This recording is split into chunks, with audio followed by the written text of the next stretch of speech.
एक और रीमेक। देखो, हम अलग अलग तरह की मूवी के रिव्यूज़ देते हैं। कुछ मूवी अच्छी होती है तो हम अच्छे रिव्यू देते हैं, कुछ मूवी बुरी होती है तो हम जेन्युइन बुरे रीज़न देते हैं। लेकिन कुछ मूवी ऐसी भी होती है जो अच्छी और बुरी दोनों होती है, तो हमें थोड़ा उस हिसाब से सोच के रिव्यू देना होता है।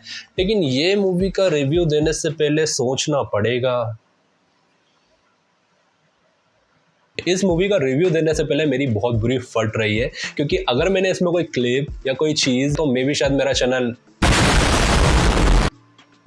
तो इस चीज़ का रिस्क ना उठाते हुए मैं आपको सीधी भाषा में समझाऊंगा। आपको ये तो पता चल ही गया होगा मैं किस मूवी का रिव्यू देने वाला हूँ। तो मैं जिस मूवी की बात कर रहा हूँ वो अभी अभी रिलीज हुई है, लेटेस्ट मूवी है, काफ़ी ब्रूटल मूवी बताई जा रही है। इसका ट्रेलर कुछ इस तरह का था जिसे देख के मुझे तो ऐसा लगा था शायद कुछ बहुत ही खतरनाक होने वाला है, लेकिन इस मूवी ने हमको बहुत डिसअपॉइंट किया। अब मैं समझ ही गएंगे मैं किस मूवी की बात कर रहा हूँ। जी हाँ, मैं बात कर रहा हूँ बागी 4 की। बागी एक ऐसी सीरीज है जो मुझे लगता है कि शायद कोई देखना भी नहीं चाहता है, लेकिन फिर भी उनकी लाइफ में कंटिन्यूसली आती जा रही है।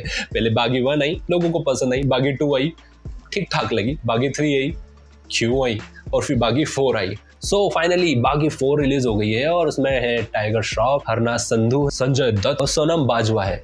वैसे वो बेवजह है, मतलब मूवी को देख के ऐसा लगता है कि मूवी को एनिमल और मार्को को ध्यान में रखते हुए बनाया है, कोशिश की है कि उस टाइप की मास ऑडियंस को गेन कर पाएगी, चीज़ें ले पाएगी। और ट्रेलर भी पूरी तरह से उसी बारे में था, जिसे देख के मुझे भी लगा और बाकी क्रिएटर्स को भी लगा होगा जो ये रिव्यू देते हैं कि यार कुछ तो कमाल का आने वाला है या कुछ तो बवाल होने वाला है। लेकिन जब ये मूवी रिलीज हुई थिएटर में तो कहानी कुछ और ही बता रही थी।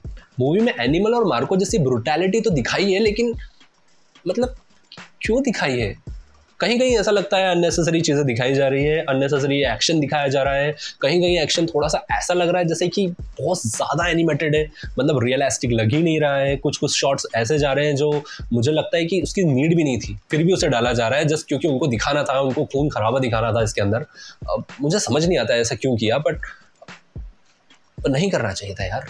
तो सबसे पहले तो हम इसकी स्टोरी की बात करेंगे। तो स्टोरी के लिए मुझे सिर्फ एक ही बात कहना है, जिन राइटर से बड़ा अजीब काम किए हो। कहानी कहाँ शुरू हो रही है, कहानी कहाँ खत्म हो रही है, मुझे खुद समझ नहीं आ रहा है। थोड़ी देर के लिए तो लग रहा है कि मैं कंफ्यूज हो रहा हूँ कि चल क्या रहा है। बेसिकली कहानी ऐसी है कि जो टाइगर श्रॉफ का जो कैरेक्टर है वो उसका एक बुरा सा एक्सीडेंट हो जाता है। एक्सीडेंट होने के बाद वो अपनी याददाश्त को कुछ इस तरह से खो देता है। ये याददाश्त का है या एक लूप में फंस जाता है जहाँ उसे लगता है कि उसकी गर्लफ्रेंड जिंदा है और उसे किसी ने मार दिया है, जबकि लोगों का कहना है कि वो सिर्फ उसके दिमाग का एक वहम था, एक मिथ थी।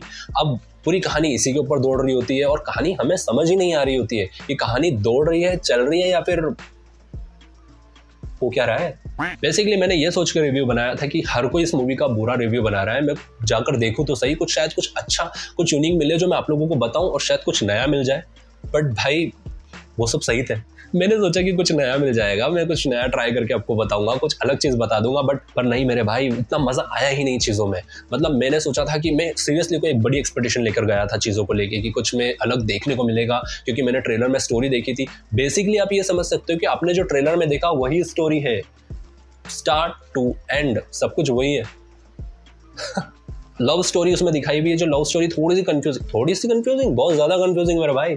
वो उससे एक जगह मिलता है, वो लड़की फ़ोन यूज़ कर रही होती है, वो उसका फ़ोन तोड़ देता है, वो फ़ोन तोड़ के गुस्सा हो रही होती है, वहाँ वो निब्बा निब्बी वाला डायलॉग बोल के वहाँ से चला जाता है। बाद में वो उसे हॉस्पिटल में मिलता है, उसे पता चलता है कि वो एक डॉक्टर है। इवन एक्ट्रेस कहती है कि लड़के ने 15 मिनट में इतने सारे रूप दिखा दिए, एंगर, रिस्पॉन्सिबिलिटी, कन्फ्यूज़न, इतने सारे रूप उसको दिखा दिए जो हम लोग टाइगर श्रॉफ से पिछले 15 साल से वेट कर रहे हैं। बात तो सही है। तो बेसिकली कॉमेडी डालने की भी कोशिश की गई है, कॉमेडी भी कुछ खास नहीं है। उन्होंने एनिमल का टच देने के लिए एनिमल के कुछ कैरेक्टर्स को लिया है जो आप मेरे स्क्रीन पे देख रहे हैं, लेकिन वो भी कुछ खास परफॉर्म कर नहीं पाए। मतलब ऐसा लगा कि वो भी कॉमेडी करने का ट्राई कर रहे हैं, बट हो ही नहीं रही किसी से। मतलब सेम चीज ऐसा लग रहा है कि मूवी में ट्राई करने की कोशिश की जा रही है, पर वो हो ही नहीं रहा है। एक्टिंग की बात करें तो भाई टाइगर श्रॉफ ने अपने लेवल पे बढ़िया काम किया, बेहतरीन एक्शन, भाई का जिम्नास्ट बहुत कमाल का है, बहुत अच्छी तरह से फाइट सीन्स किए हैं। लेकिन कहीं कहीं ऐसा लग रहा था कि वो बैटमैन की जैसे आवाज निकालने की कोशिश कर रहा है, जैसे ऐसा लग रहा है कि उसको बोला गया है कि भाई बैटमैन बन जा और बैटमैन की तरह डायलॉग बोल। ऐसा लग रहा था बेफिजूल में आवाज भारी करके बात कर रहा है।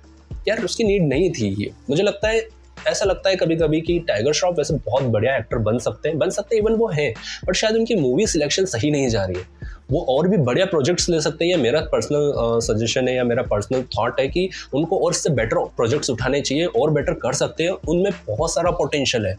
हरनाथ संधू की एक्टिंग मुझे बिल्कुल पसंद नहीं है, ये मैं पर्सनली बता रहा हूँ। मुझे लगता है उनको अपनी एक्टिंग पे बहुत काम करना पड़ेगा अभी, क्योंकि उनके वर्ड्स, उनके डायलॉग्स इमोशन से कनेक्ट ही नहीं हो पा रहे थे। माना हम स्टोरी कनेक्ट नहीं कर पा रहे, हम पर कैरेक्टर को तो कनेक्ट करने की कोशिश करेंगे, बट मुझे वो भी कहीं भी नहीं लगा। संजय दत्त का रोल भी काफ़ी अच्छा था, लेकिन उनको भी बहुत ज़्यादा एनिमेटेड कर दिया था। आपको ज़्यादा ही ऐसा लग रहा था कि एनिमेटेड कैरेक्टर है, मतलब वो फील नहीं आ पा रहा था। जो अगर वो एनिमल का टच देना चाह रहे थे उसमें, तो एनिमल का टच जो बॉबी देओल ने, रणबीर कपूर ने दिया था, वो ये हाँ नहीं दे पा रहे हैं। हरनाथ संधू का इसमें डबल रोल रहता है। अगर एक रोल में वो कुछ नहीं कर पाई तो दूसरे रोल में भी वो कुछ भी नहीं करती है। मैंने ये सोचा था, शायद डबल रोल जब पता चला मैंने सोचा चलो बढ़िया है, कुछ और देखने को मिल सकता है, हो सकता है कैरेक्टर के हिसाब से उन्होंने चेंज किया होगा खुद को, पर नहीं, तब भी वही था, अब भी वही है। समझ रहे हो? समझ रहे हो आप? समझ रहे हो? 2.5 घंटे की मूवी है, उसमें 5 गाने डाल दिए हैं। मुझे समझ नहीं आता है, मतलब गाने डालो बट उसका कोई रीज़न भी तो होना चाहिए। कहीं भी गाने डले हुए हैं, कहीं भी कुछ भी चल रहा है। देखिए, किसी को भी मज़ा नहीं आता है किसी भी मूवी का की बुराई करने में या किसी के बारे में कुछ गलत बताने में, बट ये जेन्युइन ओपिनियन तो देना ही होगा। हम लोगों ने जब ट्रेलर देखा तो लिटरली बहुत सारी एक्सपेक्टेशन के साथ ये मूवी देखने गए थे, लेकिन फिर जब ये मूवी देख के हम बाहर आए, इवन मूवी स्टार्ट होने के 15 मिनट बाद ही मुझे फील हुआ कि यार ये मैं क्या देख रहा हूँ। ये मूवी और बेटर हो सकती थी, प्रॉपर स्क्रिप्टिंग के साथ, एक्टिंग के साथ में, म्यूजिक अगर अच्छा होता। मुझे अभी तक ऐसा कोई समझ नहीं आया कि जो गाना इसका ट्रेंडिंग चल रहा हो, जो गाना पॉपुलर लग रहा हो या लोग गुनगुना रहे हो, मुझे अभी तक ऐसा कोई म्यूजिक में गाने में दम नहीं लगा है जो मुझे लगता है कि बॉलीवुड के लिए काफ़ी सैड थी। आप एक छोटे से शॉट को घुमा के ले रहे हो, आपने बताया कि वो उधर गई, उसे गोली लगी, वापस आई, यार लोग समझ गए थे ऑलरेडी कि क्यों लगी, बट आपको वो चीज़ वापस रिक्रिएट करने की ज़रूरत नहीं थी। बट ठीक है, अभी वो किया है। मेरा सजेशन है, एक बार ये मूवी आप लोग ज़रूर देखिए, एक बार जाके देखना ज़रूर चाहिए। चीज़ें समझ में आएगी, बॉलीवुड क्या कर रहा है ये पता चलेगा। बड़ा हरामी हो बेटा। ये मूवी रिलीज होने के बाद मैं बहुत दिन से सोच रहा था कि मैं एक बार ये जाके मूवी देख लूँ। फिर अब मैंने सोचता हूँ कि मैंने क्यों देखी। लगता है ये याद मेरे दिमाग से बहुत दिन तक जाने नहीं वाली। ये मूवी मेरे दिमाग में स्टक हो चुकी है बहुत दिनों तक, तो मुझे अभी थोड़े दिन के लिए कुछ रिफ्रेश होना पड़ेगा, कुछ और देखना पड़ेगा। लेकिन आपको देखना होगा मेरा चैनल, क्योंकि मैं यहाँ पे रिव्यूज़ डालता रहता हूँ, वीडियो, शॉर्ट्स, रील, और अभी आपने मेरे इस चैनल पे बहुत प्यार दिखाया है। ये मेरा नया चैनल है, तो प्लीज़ सब्सक्राइब करें, और आपको और जेन्युइन और ओरिजिनल और सच्चे रिव्यू देखने को मिलेंगे।